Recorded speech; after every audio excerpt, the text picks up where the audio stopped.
They said she was resisting, but she was only breathing, only standing, only existing in a world where the color of her skin was a charge before any evidence was ever heard.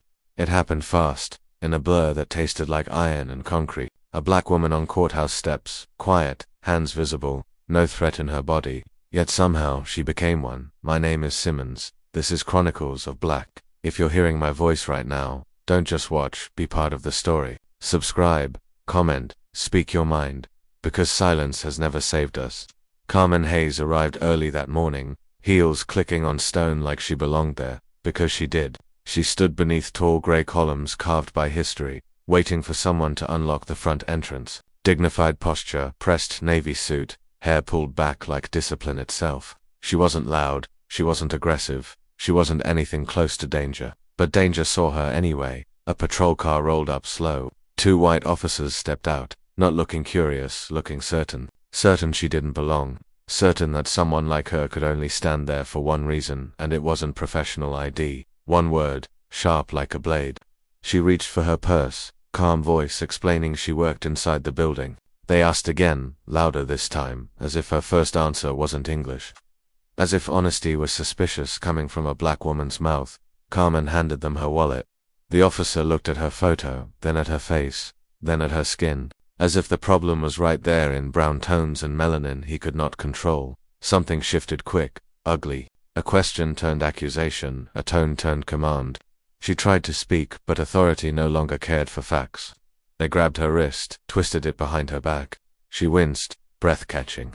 She wasn't resisting, but they treated her as if she were built for crime, and then the world cracked open, knee to concrete, fist in her shoulder, cheek scraping pavement, voices around her. Distant, uncertain, afraid to intervene. Phones recorded but mouths stayed shut. She felt her temples strike the ground, tasted blood, heard her own heartbeat louder than every order barked above her. 2 men, trained and armed, pinning one woman dressed for court. She tried to say her name, Carmen Hayes, but her voice came out thin, trapped somewhere between shock and humiliation. They didn't ask who she was, they assumed they already knew. In their minds she was trespassing, loitering, suspicious by default, and all she did was stand where she had every right to stand. The handcuffs clicked like a verdict. People watched, some whispering, some turning away, carrying centuries of fear in their silence. The officers pulled her up by the arms, not gently. She staggered but didn't fall. She looked up at the courthouse doors, the same doors she was meant to walk through with honor,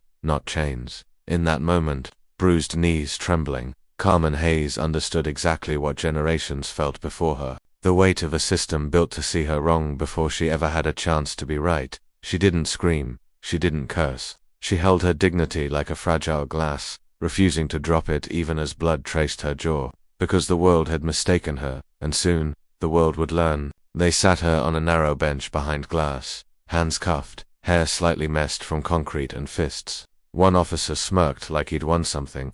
Another leaned on the wall, casual, bored, as if hurting her was just paperwork waiting to be filed. In their eyes she was no lawyer, no scholar, no soon-to-be judge, just another black face in custody, another body they could control.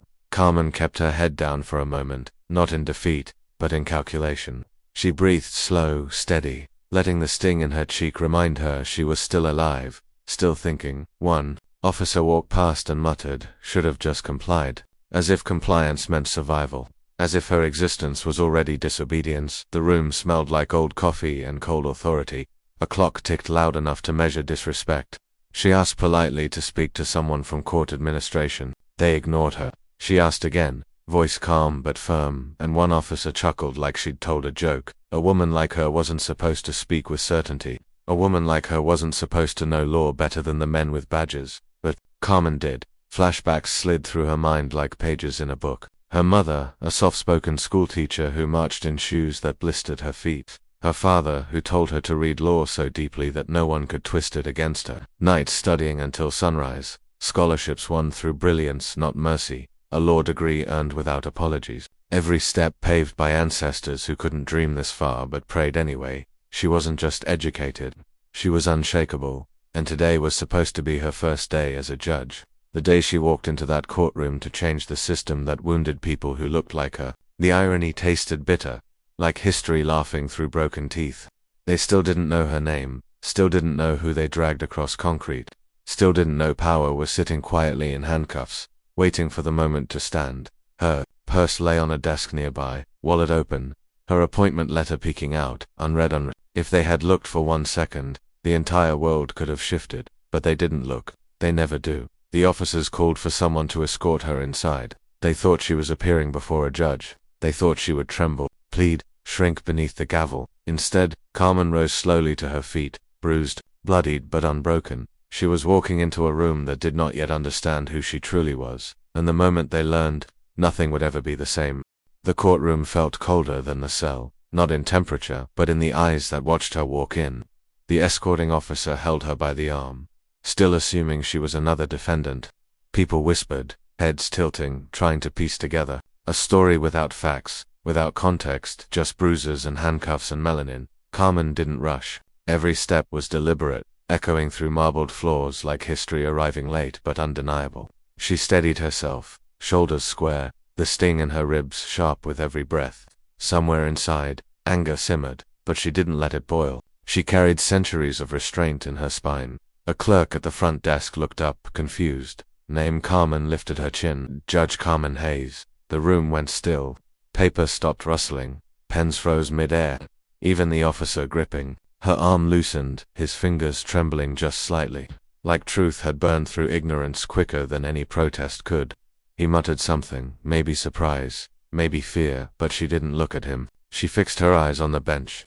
That elevated seat meant to hold fairness. That platform where justice was supposed to sit untouchable.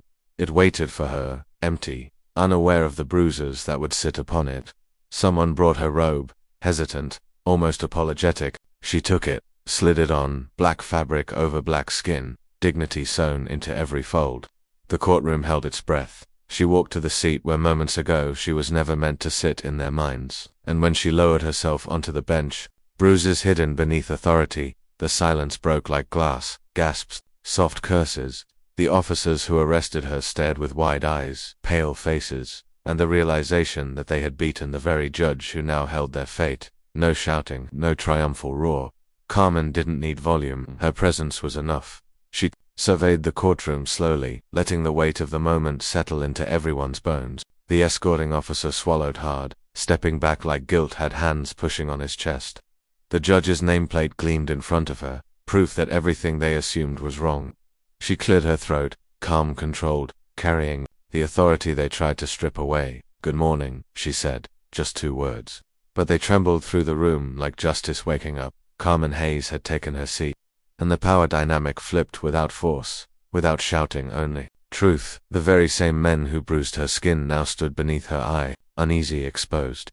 Their badges heavier than before, because the world had mistaken her. Now the world knew.